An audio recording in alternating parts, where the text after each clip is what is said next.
अगर आप आईआईटी 2027 के लिए प्रिपेयर कर रहे हो, क्या पढ़ना है, किसको प्रायोरिटी देनी है, लेकिन क्या सारे चैप्टर्स उतने ही इंपॉर्टेंट हैं? आईआईटी 2027 बायोलॉजी में कैसे 60/60 टारगेट करना है, हाउ मच टू प्रैक्टिस, यानी कितने क्वेश्चंस प्रैक्टिस करने हैं, तो ये सारे क्वेश्चंस का जवाब आज हम इस वीडियो में देने वाले हैं।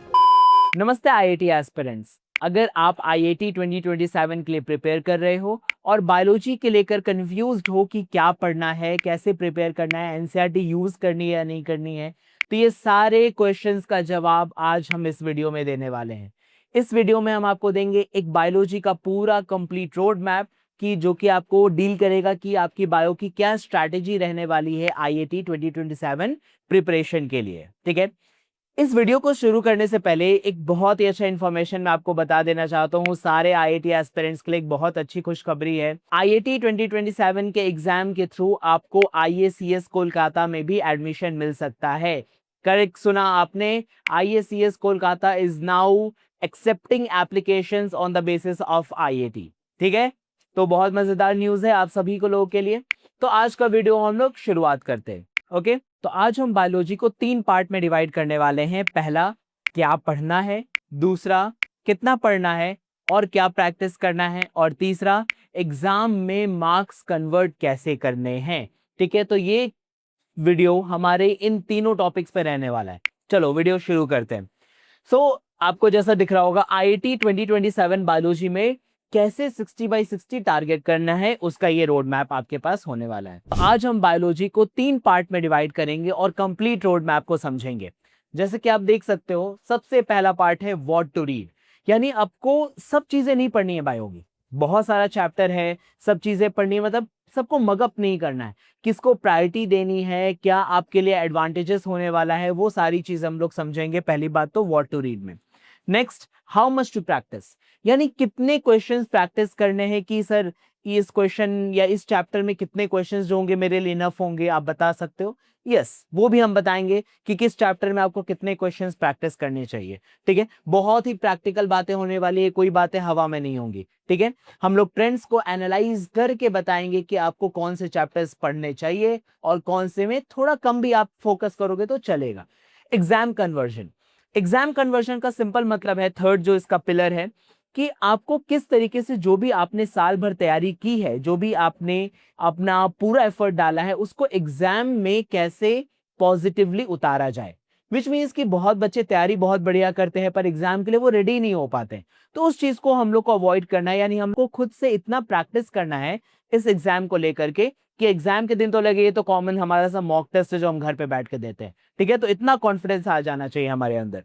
नेक्स्ट, अगर हम लोग देखें, पहली गलती जो हर एक बायो स्टूडेंट करता है किसी भी एग्जाम प्रिपरेशन में, कि रैंडमली चैप्टर्स पढ़ना शुरू कर देता है। ये चैप्टर फेवरेट है, ये बहुत इजी है, ये पहले पढ़ लेते हैं, ये हो जाएगा। नहीं, स्टॉप देयर। आपको क्या करना है, पहले एक स्ट्रैटेजी प्रिपेयर करनी कि कौन सा चैप्टर इंपॉर्टेंट है, उसको मैं पहले प्रायोरिटी दूंगा। ठीक है, इक्वल वेटेज ट्रैप, आपको ऐसा लगता है कि सबका वेटेज इक्वल है, नहीं, सबका अपना अपना, किसी का ज्यादा वेटेज है, किसी का कम है, तो उसके अकॉर्डिंग हमें स्टडी करनी है।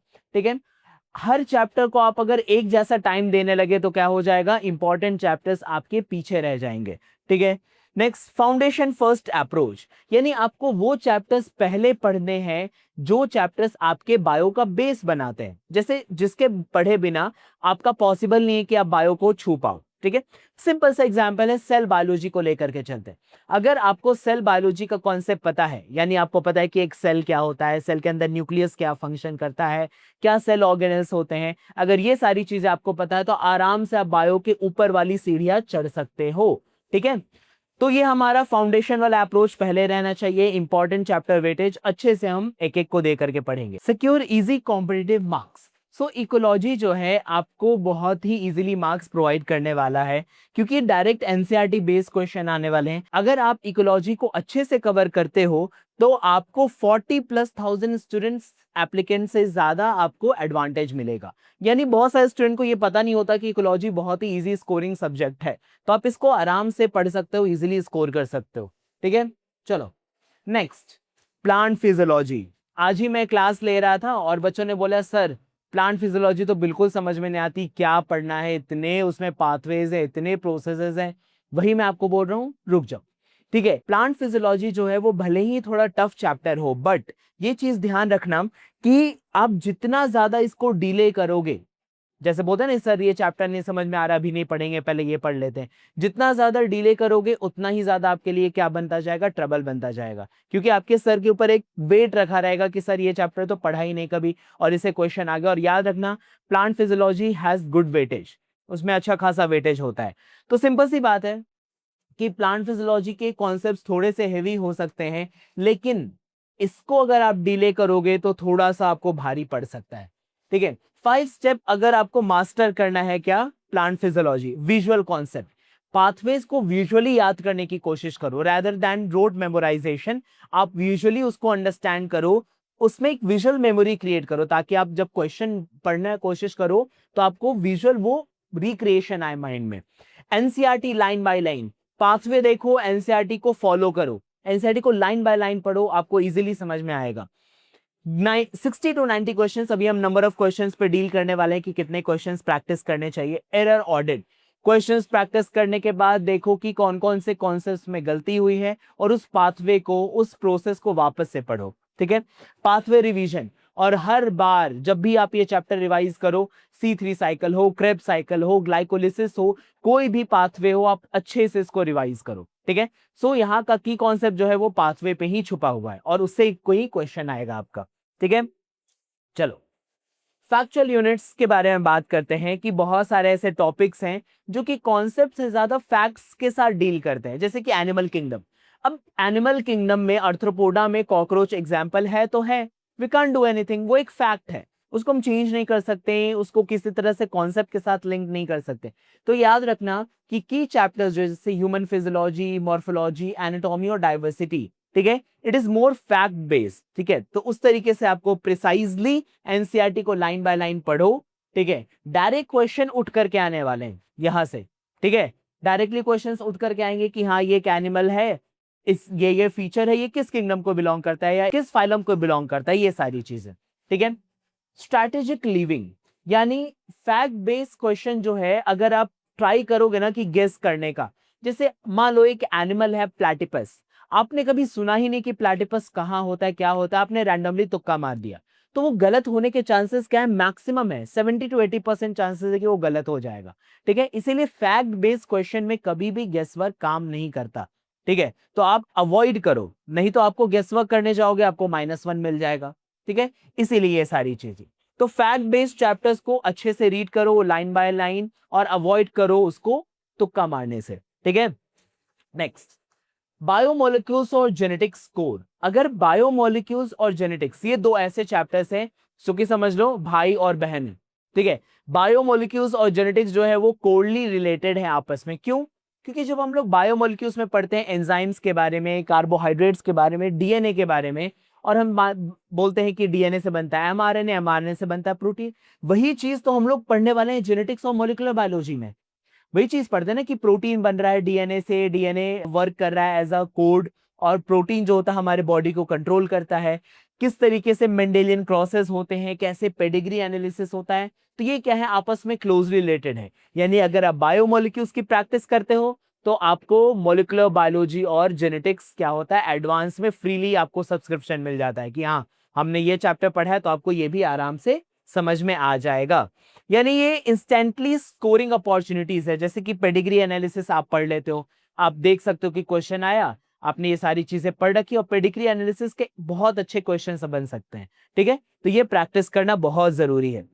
नेक्स्ट, मोलिकुलर बायो और बायोटेक्नोलॉजी। मोलिकुलर बायोलॉजी में हम लोग पढ़ते हैं ना कि उसके अंदर क्या है, आपका जीन है, सेंट्रल डॉग्मा है, विच मीन्स कि डीएनए, आरएनए, प्रोटीन, कैसे प्लाज्मिड का फंक्शन है, तो वही चीजें यहाँ पे लिंक हो जाती हैं। आपको लग रहा है सर प्लाज्मिड तो हमने सेल बायो में पढ़ा था, याद है मैंने आपको बोला कि सेल बायो तो बेस है, सेल बायो हर चैप्टर का बेस है। आपने प्लाज्मिड वहां पढ़ा था, लेकिन आप कहाँ यूज करते हो, बायोटेक्नोलॉजी में, क्योंकि रिकॉम्बिनेंट डीएनए टेक्नोलॉजी बिना प्लाज्मिड के अधूरा है। ठीक है। तो ये सारी चीजें आप स्टडी करते हो। एक्सपेरिमेंटल लॉजिक, यानी बायोटेक्नोलॉजी जो है वो rather than concept, rather than facts, it is more research, more experimental. ठीक है। तो आपको एक्सपेरिमेंट बेस्ड पढ़ाई करनी होती है इसके अंदर। तो आपको क्या करना है सिंपली कि जो भी आईआईटी के एप्लीकेशन बेस्ड क्वेश्चंस हैं उस पे फोकस करना है। किसके ऊपर? बायोटेक्नोलॉजी और मॉलिक्यूलर बायोलॉजी। तो इन दोनों की जो भी टूल्स एंड टेक्निक्स हैं वो आपको क्या देते हैं? एडवांटेज देते हैं कॉन्सेप्ट बेस्ड के क्वेश्चन को सॉल्व करने के लिए, और यहां से अच्छे खासे कॉन्सेप्ट बेस्ड क्वेश्चंस बन सकते हैं, नो डाउट।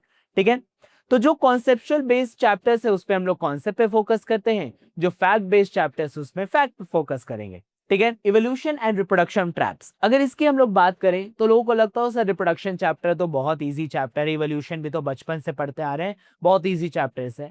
नहीं, ये आपको इजी के चक्कर में क्या हो सकता है, आप इसको अंडरस्टिमेट करोगे और क्वेश्चंस जो आपसे पूछे जाएंगे वो आपके लिए क्या हो सकते हैं? टफ साबित हो सकते हैं, और आप कॉन्फिडेंस में टिक भी करके आओगे कि सर ये तो पक्का सही लग रहा है, यही होगा, लेकिन वहां पे मिस्टेक होने के चांसेस बढ़ जाते हैं क्योंकि आपने इसको अंडरस्टिमेट किया सालों भर।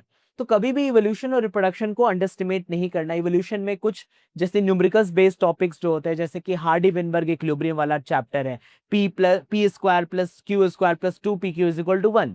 ठीक है, इसमें बहुत सारे न्यूमेरिकल्स फॉर्म हो सकते हैं अलग अलग कॉन्सेप्ट को यूज करके, तो इसको छोड़ना नहीं है। ठीक है, अच्छे से पकड़ के रखना है इवोल्यूशन को भी और रिप्रोडक्शन को भी।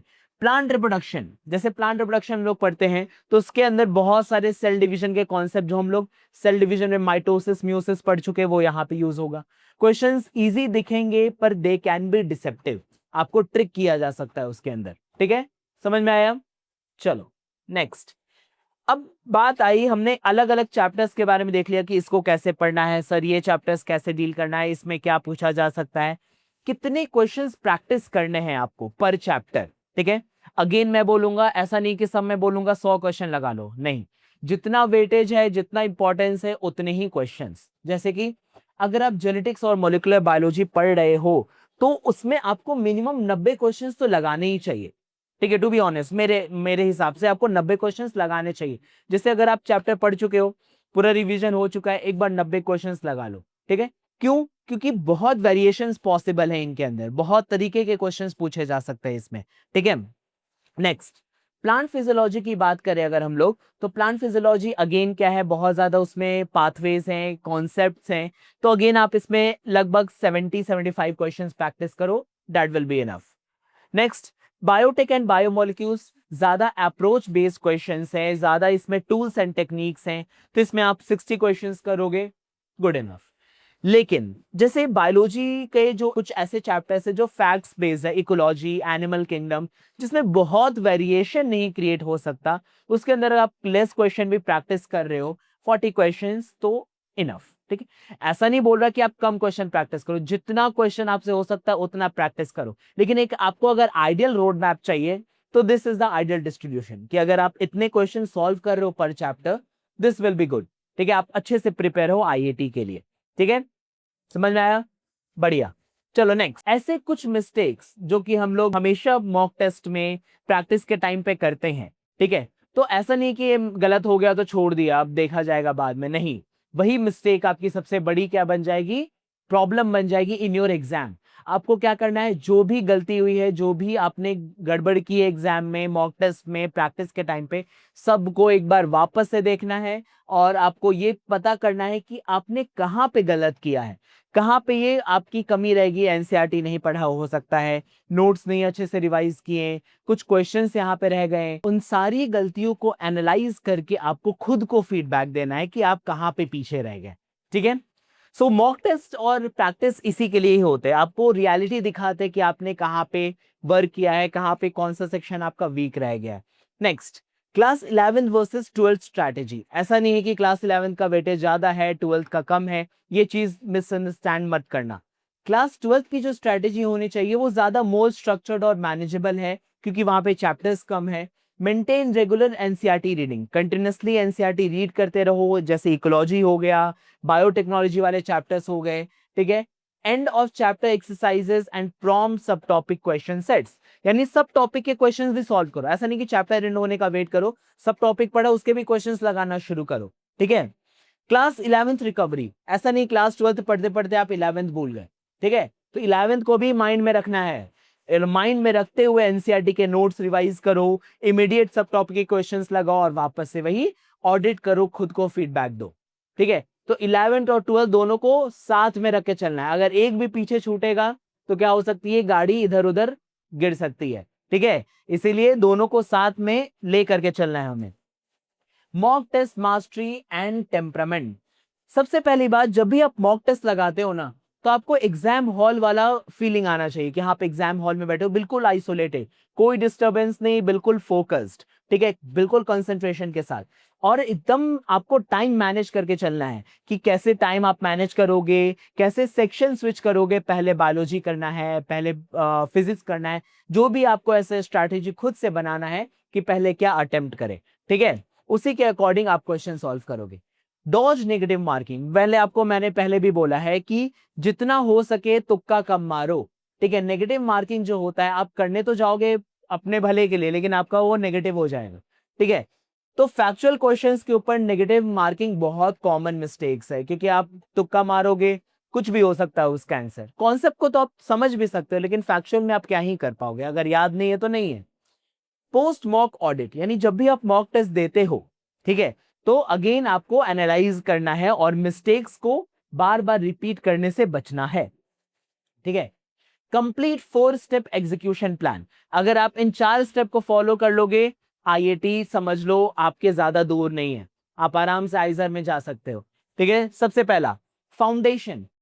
जितने भी चैप्टर्स मैंने आपको बताए कि मॉलिक्यूलर बायोलॉजी हो गया, जेनेटिक्स हो गया, बायोटेक हो गया, सेल बायोलॉजी हो गया, ये सारे चैप्टर्स को सबसे पहले फाउंडेशन बना करके स्ट्रॉन्ग करो। ठीक है, उसके बाद हाई यील्ड यूनिट्स, इकोलॉजी, ये सब जो जैसे चैप्टर्स है जो कि अच्छे खासे आपको मार्क प्रोवाइड कर सकते हैं। बायोटेक्नोलॉजी और आपका जो जेनेटिक्स वाला चैप्टर है, मॉलिक्यूलर बायोलॉजी, उसको लिंक करके पढ़ो, तो ये सारी चीजें आपको क्या देंगी, हाई यील्ड प्रोवाइड करेंगी। ठीक है, टफ यूनिट्स, जो भी आपके टफ चैप्टर्स हैं, ऐसा नहीं कि उसको छोड़ देना, उसको पकड़ के रखना है। प्लांट फिजियोलॉजी, 5 स्टेप जो मैंने आपको बताया, पाथवे एनालाइज करना, एनसीईआरटी को रीड करना, वो सारी चीजें। और फाइनल जो बहुत ज्यादा जरूरी है, अपने मॉक टेस्ट, अपने प्रैक्टिस सेशन सबको ऑडिट करना, खुद को फीडबैक देना, खुद की गलतियों को एनालाइज करना। ठीक है, तभी आप ग्रो कर पाओगे। समझ में आया? ये 4 स्टेप फॉलो करो, आप पक्का अच्छा स्कोर करोगे आईआईटी एग्जाम में। ओके, सो हमें टारगेट क्या करना है कि आईआईटी एग्जाम के अंदर 60/60, ठीक है, 60/60 लेकर के स्कोर करना है हमें। Your dream journey to IASC, IISER, IACS जो है वो एक डिसिप्लिन मांगती है। अगर आप इन सारे कॉन्सेप्ट्स को फॉलो करोगे तो आप आराम से, जो भी मैंने आपको रोड मैप बताया, तो बायोलॉजी आप अच्छे से कर पाओगे। ठीक है, आई होप आपके लिए वीडियो काफी ज्यादा हेल्पफुल रही हो, आपको बहुत कुछ सीखने को मिला हो। तो please do follow this strategy अगर आपको आईआईटी में अच्छा स्कोर करना है। तो अगर आपको आईआईटी और आइजर्स के रिगार्डिंग कोई भी डाउट है तो हमारे पुणे सेंटर पे आप कभी भी विजिट कर सकते हो, हम हमेशा अवेलेबल हैं। अगर आप पुणे में विजिट नहीं कर सकते तो नोएडा, दिल्ली या बैंगलोर के सेंटर में भी विजिट कर सकते हैं। और आप बहुत ज्यादा रिमोट एरियाज में हो तो आप हमारे ऑनलाइन बैचेस भी ज्वाइन कर सकते हो।